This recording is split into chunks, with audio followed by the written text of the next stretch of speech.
धन के 3 प्रयोग होते हैं। धन के 3 प्रयोग होते हैं: भोग, दान, नाश।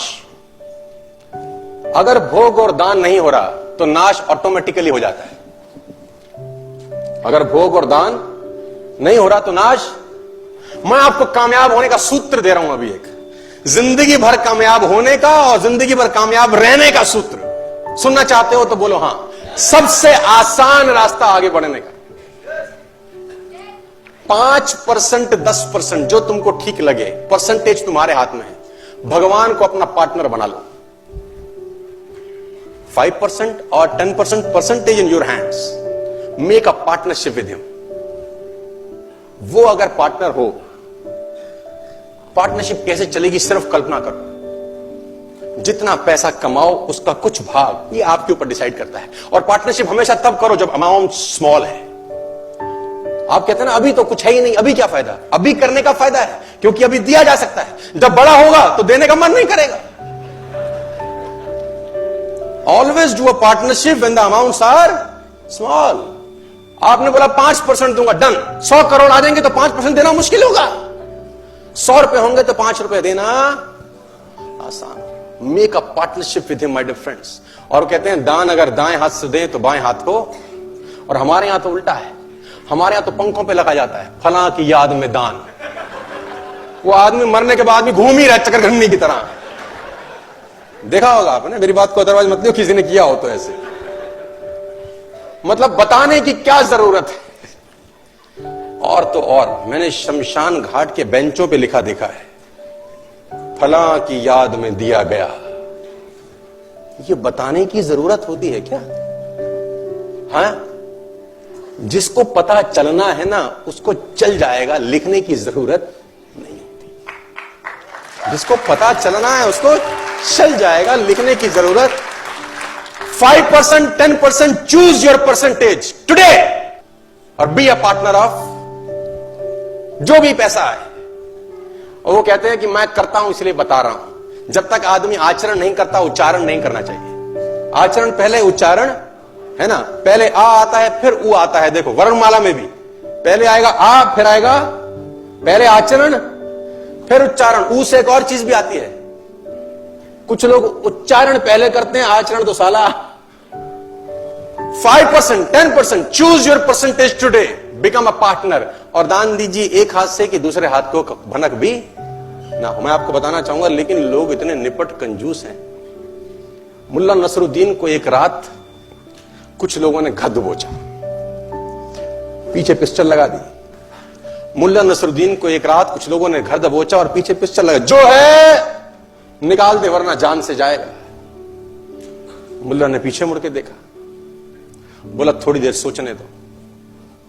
वो लोग भी चौंके, ऐसा आदमी पहली बार मिला, जिंदगी दांव पे लगी है, ऐसे में कौन सोचने की बात करता है। मुल्ला बोला मैं बिना सोचे कोई काम नहीं करता, मैं धर्म ज्ञानी हूं, ब्रह्म ज्ञान जानता हूं, ऐसे बिना सोचे समझे। कुछ देर मुल्ला ने आंख बंद करी, आंख खोली, बोला अच्छा तुम गोली मारो। यह आदमी और चौंका, बोला पागल है क्या, थोड़े से पैसों के लिए अपने मुल्ला ने बोला देखो मैं ब्रह्म ज्ञानी आदमी हूं, पैसा रखा है बुढ़ापे के लिए। जब पैसा ही नहीं रहेगा तो बुढ़ापे में करूंगा क्या। और इस जीवन का क्या है, ये तो मुफ्त में मिला है, एक दिन जाना ही है, ले ले तू ही ले ले, ले ले तू ही ले ले। कहते हैं वो आदमी भाग ही गया कि इसको क्या मारना है, मरे मराए को क्या मारना है, ये तो स्वर्गीय है ही। ऐसे ऐसे भी आपको कलाकार मिलेंगे। अच्छा मुझे बताओ, आप लोग करते भी होंगे, ऐसा नहीं कि नहीं करते होंगे, करते होंगे। देते ज्यादा हो कि मिला ज्यादा है? मिला ज्यादा होता है कि देते ज्यादा हो? अच्छा एक और बात बताओ, मिला पहले है कि दिया पहले है? देते भी कम है, देते भी बाद में है, फिर भी चौधरी है। और मैं फिर एक बात बोलता हूं, उसका उसी को देने में क्या मानता है यार, उसका उसी को देने में क्या मानता है। और किसी अखबार पे किसी पंखे पे, किसी बेंच पे। आपने देखा भगवान ने कहीं नाम लिखा हो, ये पर्वत मैंने बनाए, ये नदियां ये मैंने बनाए? कहीं देखा आपने? और अस्तित्व उससे भरा पड़ा है। और उसने कहीं, आप लिखते हैं फला की याद में पंखा दान दिया गया। अब वो फला तो चला गया और आदमी घूम ही रहा है साला ऊपर। तो वह भी कमाए जो साथ में जाएगा। मैं उस दिन भी मैं कहानी सुना रहा था, और वो कहानी है बड़े जबरदस्त, एक आदमी की जो बहुत दानी था। उसका नाम था दानचंद। दानचंद तो मस्ती में रख दिया था नाम, निपट कंजूस था, ढेला ना दे किसी को। बीवी ने बोला दानचंद पूरी जिंदगी हो गई, अब जाने की बारी है, कुछ तो दान करो, कुछ तो साथ ले जाओ। उसने बोला दान नहीं होता, मेरा स्वभाव नहीं है, मैं क्या करूं? उसने बोला गंगा ही नहाओ, कुछ तो धुलेंगे। तो घर से 12 किलोमीटर दूर गंगा जी। उसने बोला चलो गंगा जी नहाने में कौन सा पैसा लगता है। पैदल पैदल गया 12 किलोमीटर, क्योंकि ऑटो करूंगा तो। गंगा जी पहुंचा। अब बोला वहां घाट पे जाऊंगा तो पंडा मिलेंगे, वो मांगेंगे। वो मैंने मुर्दा घाट गया कि वहां तो साला कोई झंझट नहीं, इतना कंजूस। अब कहते हैं कि भगवान को मस्ती सूझी। भगवान ने कहा ऐसा आदमी नहीं देखा। अब वो जैसे ही डुबकी मारने अंदर झुका, भगवान पंडा का रूप बना के सामने प्रकट हो गए। जैसे ही बाहर निकला, भगवान ने कहा जजमान की जय हो। उसने बोला तुम कौन हो? बोले हम पंडा हैं, बड़े संतोषी ब्राह्मण हैं। वैसे तो यहां कभी कभी आते हैं, तुम्हारे ऐसा भी कोई ना कोई कभी ना कभी आता है, साल साल भर का खाना दे जाता है। उसने बोला साल भर का? हम तो नहीं दे सकते। बोला महीने का दे दो। बोला हम तो एक दिन का भी नहीं दे सकते।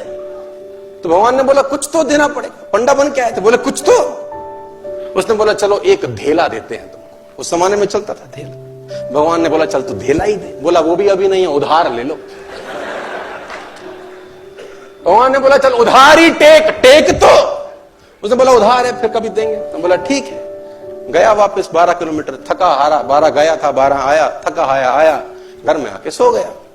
थोड़ी देर बाद घर का दरवाजा खटखटाया। जजमान की जय हो। बीवी ने दरवाजा खोला, देखा तो वही पंडा। बोला हाँ। बोला वो आपके पति देव ने कुछ उधार लिया है, वो लेने आए। पत्नी ने आदमी को जगाया, जागो, किसी पंडा को कुछ कहने को दे आए थे?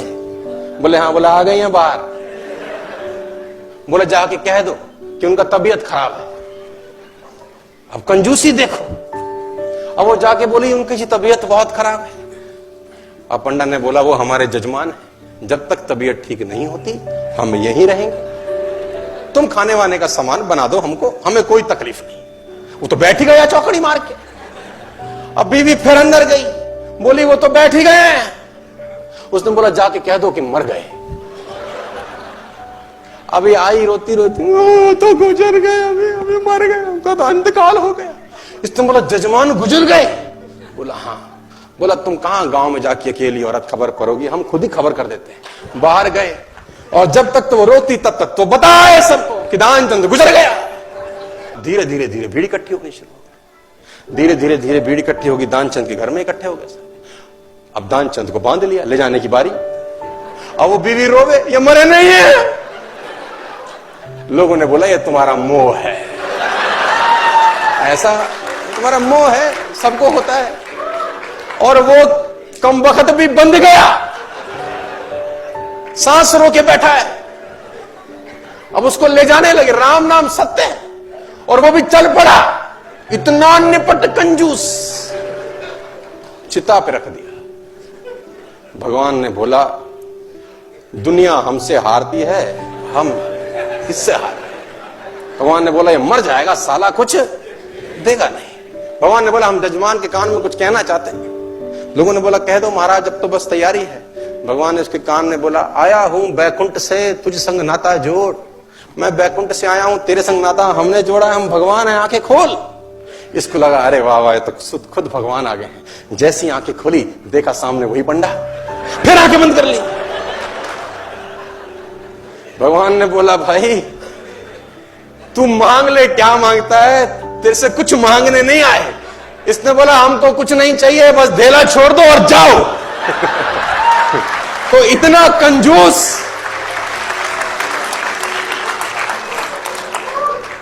कंजूस बाप को मरती हुई हालत में देखकर बेटे ने बुलवा लिया और 2 गुना बड़ा कफन सिलवा लिया।